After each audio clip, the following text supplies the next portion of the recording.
채널 구독과 시청해주셔서 감사합니다. 좋은 하루 되세요. 김연자 재혼. 홍상기는 누구인가? 초고속 이혼, 김호식의 뒤늦은 고백.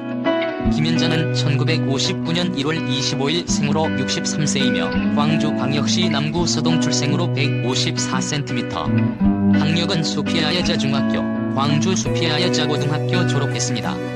이후 1974년 동양방송에서 열린 전국가요 신인스타쇼에서 우승했으며 같은 해인 1974년 말해줘요라는 곡으로 데뷔하게 됩니다. 강호동이 밥심에서 김연자가 연인 홍상기와 러브스토리부터 결혼 소식을 전해 눈길을 끌었다. 김연자는 예비 신랑 남편 홍상기 대표와의 운명적 러브스토리를 공개하게 되는데요. 두 사람은 무려 50년 전 첫 만남을 가져왔습니다. 예비 신랑 남편 홍상기 대표는 4살의 연상이기도 합니다. 김연자는 예비 신랑을 향해 "그때 왜 나한테 말 안 걸었어요?" 라고 수줍게 물어봐 훈훈함을 자아내기도 했습니다. 그런가 하면 과거 방송에서 공개했던 내용도 재조명되기도 했습니다. 소속사 대표이자 남자친구인 홍상기와 11년째 연애 중인 그녀는 엄청나게 인연이 길다. 초등학교 4학년 때부터 연습할 때 같은 학원에서 연습해 알아온 세월만 약 50여 년이라 말해 깜짝 놀라게 했습니다. 이어 김연자는 프로듀싱도 잘하고 참 남자답습니다라며 짧고 굵게 설명하며 미소 지었습니다. 또 그는 함께 산지는 약 10년 정도 의지하고 같이 살았다면서 결혼까지 가는 건 시간이 좀 걸려 하고 싶은데 자꾸만 미루게 되더라. 올해는 코로나19가 좀 잠잠해지면 결혼식을 할까 한다며 결혼 소식을 전했습니다. 김연자는 남자친구에게 감동을 받았던 순간에 대해 남들이 들으면 우스운데 남자친구가 평소 무뚝뚝한 스타일이다. 갱년기 여성에 좋다는 회 2접시를 사와 마음 씀씀이에 감동했다면서 겉바속촉 상남자 스타일이라며 수줍어했습니다. 결혼식 날짜를 묻자 김연자는 남자친구는 봄, 난 많은 사람들에게 축복받고 싶어 가을쯤 생각했다면서 프로포즈? 참 좋아했다. 당신을 만난 순간부터 불행 끝 행복 시작이라더라면서 수줍어하기도 했습니다.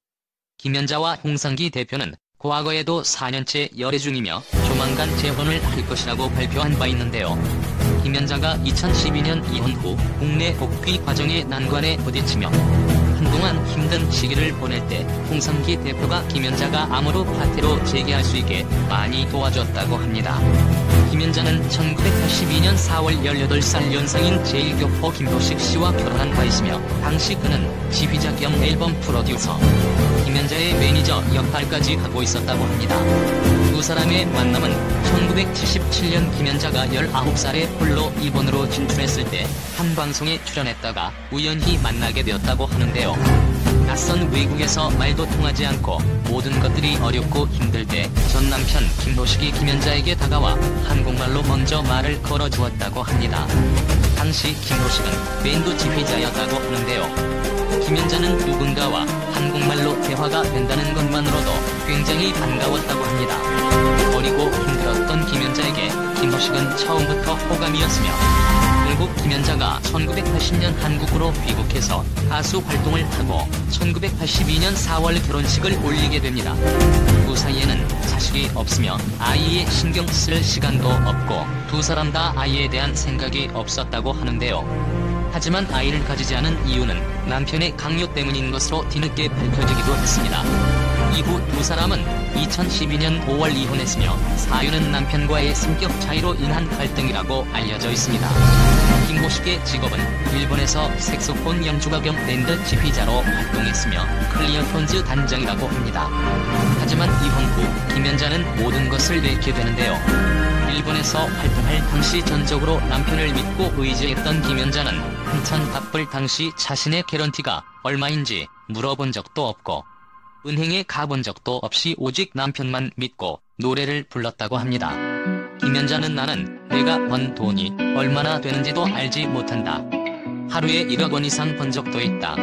대략 100억 엔 이상을 벌었다고 예상만 하고 있다라고 고백하며 위자료뿐 아니라 재산 분할 등 아무것도 해주지 않았다고 합니다. 그래서 이혼 후 김연자는 한국으로 빈털터리로 돌아오게 되었다고 하는군요. 김연자는 아버지가 음치, 노래 잘하는 딸이 최고의 자랑이셨다면서 맨날 이발소에서 노래를 자꾸 시키셨다. 아버지가 운영하는 이발소에서 노래 부르며 자랐다라고 고백했는데요. 그녀의 아버지는 김연자를 중학교 3학년 때 중퇴를 시키고 가수하라고 서울로 보내버렸다고 하며 당시 15살인 그녀는 너무 어렸기 때문에 18살이라고 속이고 데뷔를 했다고 합니다. 이후 가수로 활동하면서 암업소에도 다녔다고 하는데요. 어려운 가정 형편으로 집안의 가장이 되었어야 했다고 합니다. 그렇게 두 동생 대학 생활까지 뒷바라지했다고 하는군요. 그러던 중 1977년 19살에 홀로 일본으로 건너가 데뷔를 하게 됩니다. 김연자는 그 시절은 전쟁 같았다라고 고백하며 그러나 그 힘든 3년이라는 시간이 없었다면 일본에서의 성공도 없었을 것이라고 밝혔습니다.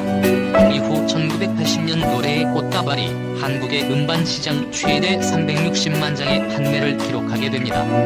다시 1984년 NHK홀 콘서트 라이브가 레코드가 한일 동시 발매를 기점으로 동년도 수연 등으로 한국에서 엄청난 히트를 기록. 1986년 기록면 작곡의 아침의 나라에서로 일본에서 다시 데뷔하게 되며 개사를 하게 된 이 곡은 일본에서도 대히트를 기록하게 됩니다.